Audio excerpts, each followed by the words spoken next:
মোদিতেই জব্দ পাকিস্তান। সিন্ধু চুক্তি মানবে না ভারত। চন্দ্রভাগায় দুলহস্তি প্রকল্পে একেবারে তেলে বেগুনে জ্বলছে পাকিস্তান।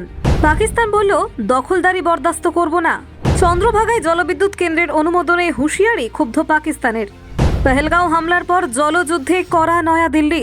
দুলহস্তি স্টেজ 2 অনুমোদনে ফের কাঁদুনি পাক গর্জন। চন্দ্রভাগার জলে ভারতের নজর। সিন্ধু চুক্তি ভাঙার অভিযোগে হুঁশিয়ারি দিল পাকিস্তান। ৩,২০০ কোটির দুলহস্তি প্রকল্পে মিলল সবুজ সংকেত। সিন্ধু জলচুক্তি নিয়ে ফের মুখোমুখি ভারত পাক।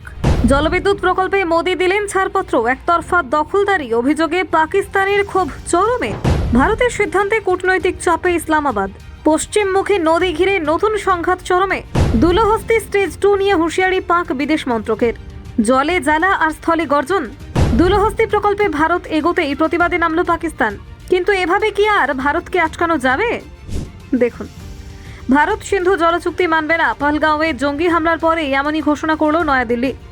সেই সিদ্ধান্তের পর থেকে পাকিস্তানে ক্ষোভ উদ্বেগ ক্রমশ বেড়ে চলেছে। প্রকাশ্যে করা ভাষায় প্রতিবাদ জানালেও বাস্তবে এখনো পর্যন্ত কোনো কার্যকরী পদক্ষেপ করতে পারেনি ইসলামাবাদ। তবে রাজনৈতিক ও কূটনৈতিক স্তরে নিয়মিত গর্জন বজায় রেখেছে তারা। এই আবহের মধ্যেই ফের নতুন করে উত্তেজনা তৈরি করল মোদী সরকারের একটি সিদ্ধান্ত। জম্মু ও কাশ্মীরের চন্দ্রভাগা নদীর ওপর দুলহস্তি স্টেজ 2 জলবিদ্যুৎ প্রকল্পের অনুমোদন দিয়েছে কেন্দ্র। এই প্রকল্পকে ঘিরে আবারও সিন্ধু জলচুক্তি লঙ্ঘনের অভিযোগ তুলেছে পাকিস্তান। পরিবেশ মন্ত্রকের অধীনে থাকা বিশেষজ্ঞ মূল্যায়ন কমিটি বা ইএসসি চলতি মাসের শুরুতে এই প্রকল্পের পরিবেশগত অনুমোদন দেয়। জানা গেছে, প্রকল্পটি বাস্তবায়নে প্রায় ৩,২০০ কোটি টাকা খরচা হবে। অনুমোদন পাওয়ার ফলে খুব শীঘ্রই নির্মাণ সংক্রান্ত দরপত্র প্রকাশের প্রস্তুতি শুরু করবে সংশ্লিষ্ট দফতর। দুলহস্তি স্টেজ 2 প্রকল্পটি চন্দ্রভাগা নদীর ওপর নির্মিতব্য একটি জলবিদ্যুৎ প্রকল্প। কেন্দ্রের দাবি, এটি বিদ্যুৎ উৎপাদনের পাশাপাশি স্থানীয় পরিকাঠামো অর্থনীতির উন্নতিতে সহায়ক হবে। তবে এই প্রকল্প ঘিরেই নতুন করে দ্বিপাক্ষিক টানাপোড়েন তীব্র হয়েছে। জানা যাচ্ছে, পরিবেশগত অনুমোদনের আগে কেন্দ্রীয় প্যানেলের বৈঠকে সিন্ধু জলচুক্তির প্রসঙ্গ আলোচনায় উঠে আসে। প্যানেলের তরফে দাবি করা হয়েছে, অতীতে স্বাক্ষরিত চুক্তির শর্ত মেনে এই প্রকল্পের পরিকল্পনা করা হয়েছে এবং এতে নতুন করে কোনো চুক্তি লঙ্ঘনের প্রশ্ন নেই। কিন্তু ভারতের এই ব্যাখ্যায় সন্তুষ্ট নয় পাকিস্তান। সে দেশের বিদেশ মন্ত্রক এই প্রকল্পকে ঘিরে গভীর উদ্বেগ প্রকাশ করেছে। ইসলামাবাদের দাবি, ভারত একতরফাভাবে এমন সিদ্ধান্ত নিতে পারে না, বিশেষ করে পশ্চিমমুখী নদীগুলির ক্ষেত্রে।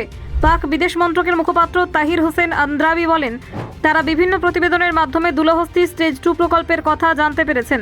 তার অভিযোগ, এই প্রকল্প নিয়ে পাকিস্তানকে কোনো আগাম তথ্য দেওয়া হয়নি কিংবা আলোচনায় ডাকা হয়নি, যা সিন্ধু চুক্তির মূল ভাবনার পরিপন্থী। তার আরও দাবি, সিন্ধু জলচুক্তি অনুযায়ী ভারত পশ্চিমমুখী নদীগুলিতে সীমিত পরিসরে জলবিদ্যুৎ প্রকল্প গড়তে পারে, কিন্তু সেই অনুমতির অপব্যবহার করার অধিকার ভারতের নেই। পাকিস্তানের মতে ভারত সেই সীমা অতিক্রম করেছে। এই প্রসঙ্গেই পাক বিদেশ মন্ত্রকের তরফে করা হুঁশিয়ারি দেওয়া হয়েছে। বলা হয়েছে, পশ্চিমমুখী নদীগুলির জলের ওপর একতরফা দখলদারি কায়েম করার চেষ্টা করলে তা কোনো অবস্থাতেই বরদাস্ত করা হবে না। ব্যুরো রিপোর্ট, অজানার দেশে।